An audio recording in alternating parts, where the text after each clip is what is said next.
warahmatullahi wabarakatuh. Hello everyone, kenalkan nama saya Nila Nurul Fitria. Saya dari Fakultas Manajemen Pendidikan Islam. Kali ini saya akan sedikit membahas tentang sebuah konten edukasi yang cukup menarik.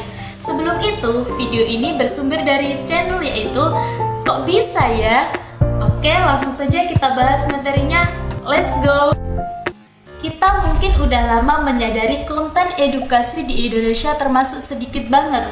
Dan justru celakanya, konten negatif masih banyak bertebaran di internet. Sekarang menyensor dan melaporkan konten negatif saja tidak cukup. Kita harus mulai membanjiri internet Indonesia dengan konten-konten edukasi.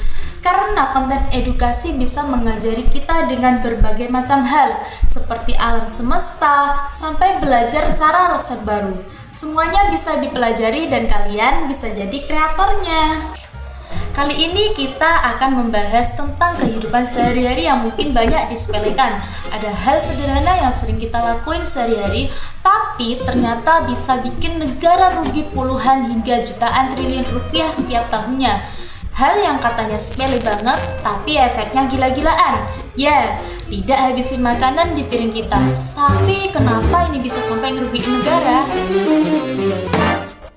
Membuang makanan itu artinya membuang-buang sumber daya seperti air, energi, lahan, dan tenaga kerja yang dipakai untuk ngolah makanan tadi. Belum lagi makanan busuk yang belum masuk ke perut kita. Petani jadi gak dapat untung, distributor rugi karena ongkos, dan pedagang gak bisa jual barangnya. Ini semua menjadikan Indonesia rugi ratusan triliun rupiah. Duit segini bisa dipakai ngejalanin 30 proyek MRT di Jakarta. Oke, tapi sebenarnya kenapa ruginya bisa sampai segini banyaknya?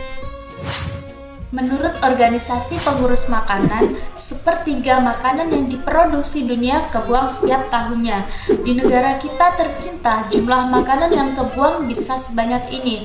Artinya, tiap orang di Indonesia ngebuang ratusan kilo makanan tiap tahunnya. Yang sebenarnya kalau udah kebuang, masih bisa ngasih makan orang hampir setengah dari populasi Indonesia. Dan ironisnya, masih ada kabupaten atau kota di Indonesia yang rentan rawan pakan.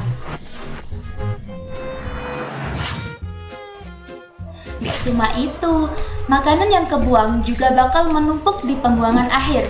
Dan masalahnya, banyak TPA kita yang udah kepenuhan sampahnya menggunung.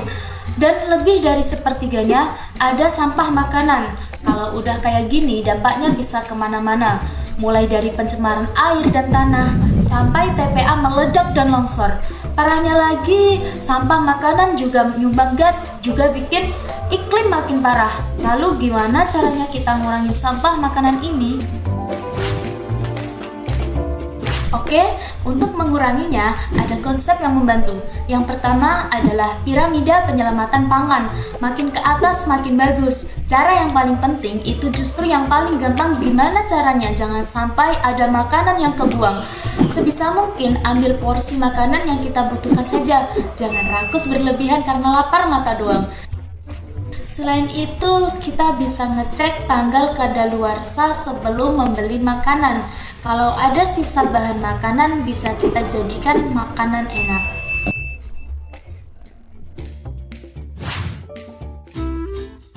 Nah, misal udah terlanjur ada makanan berlebih gimana? Tenang, kita masih bisa lakukan banyak hal.